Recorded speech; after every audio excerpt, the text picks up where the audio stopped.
at the end of my trip I went by a garage sale, and the guy was more of an antique dealer. He had some pretty nice stuff, and I got some fairly good deals. He had 35 on this crate, but I talked him down to 25. It looks great from here. These two sides are good, but the other sides are ruined. This side is blank, and as you can see, this side is missing most of its paint. So I bought a number of things from this guy. Took a chance on a lot of them because I didn't really know the real values of them. Here's a nice named Mountain Dew bottle. I just looked it up. It says $35 to $50. He sold it to me for $10. And here's a Pepsi bottle from Bennettsville, North Carolina. It's in the book for $300. Of course, the value of Pepsi's is down right now, and this has a number of problems. It's got bruises all along here, and it's got a big base chip.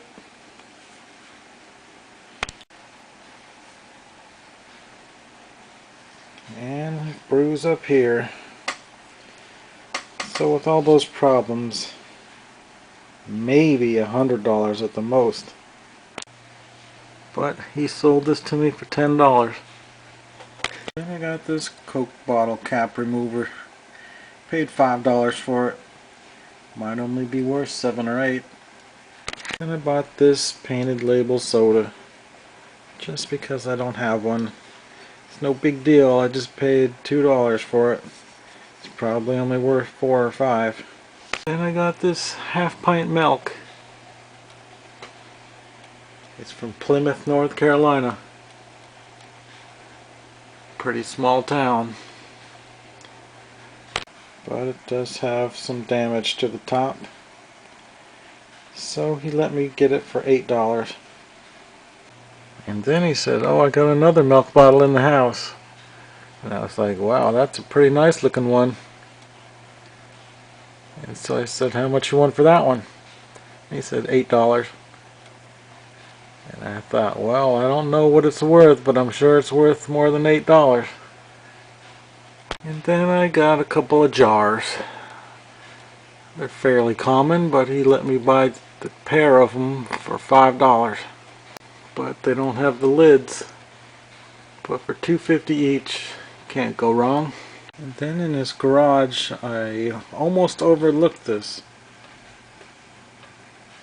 I've seen plenty of Suncrest bottles, but I've never seen a can like this before. It's got some problems with it though. But sitting on a shelf, it looks pretty good. I got it for $2. Then I asked him if he had any old fishing lures, and he said yeah, in his house, and he was sort of keeping them for himself. But I talked him into selling me some of them. First one was this one. It's got a 4-section body on it. It's plastic, but it's definitely antique. It's got to be at least from the early 60s, I would think. So he sold this one to me for $7. And then this one's an early plastic one also. That was interesting. I'm not an expert on fishing lures by any means, but I have been collecting them since about 1980. I usually just pay $1 to $3 for them. But these ones are definitely older than the ones I usually buy. So when he said they were $10 a piece, I said, well, I've never paid that amount before, but I'll go ahead and gamble on them and pay $10 each for these 6. And there's the other one. Got a little bit of problems with the paint. Don't know if I should touch that up or leave it. So that's a pretty nice wooden one.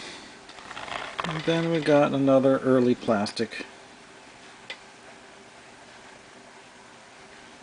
Hadn't seen this style before. The red on this side is not quite as vibrant though. But it's an interesting looking lure, so I thought that'd look good hanging on the wall. And then I got this guy. He looks really old. Definitely a wooden one.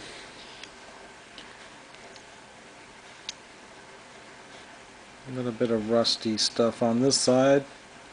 That might buff out with a little bit of Comet and water. In this one, it's really colorful. It's wooden. That looks great sitting on the shelf with all the rest of them. Then we got this guy. He's really old. Kind of beat up on this side. That one might be from the early 40s.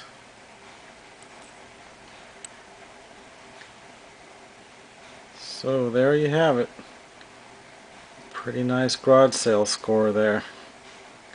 Then he had all these doll stands, and I said, how much are these? And he said $3 for the whole box. So that's only about 33 cents a piece, I would think.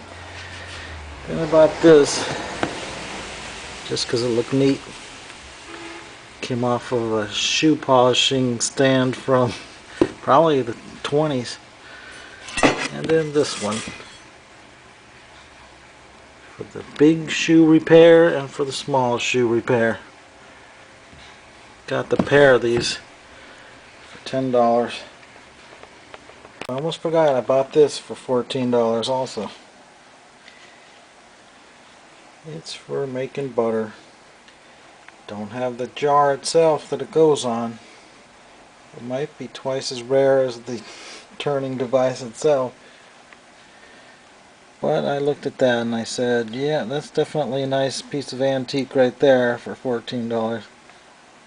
So hopefully I'll be able to get 28. So this guy was kind of an antique dealer that liked to have garage sales a lot. I won't be able to make a huge amount of money on this stuff, but half of it I'm keeping anyway. Just because I collect a lot of different things. This was sitting in an abandoned house in a drawer. Figured I might get $2 or $3 for it.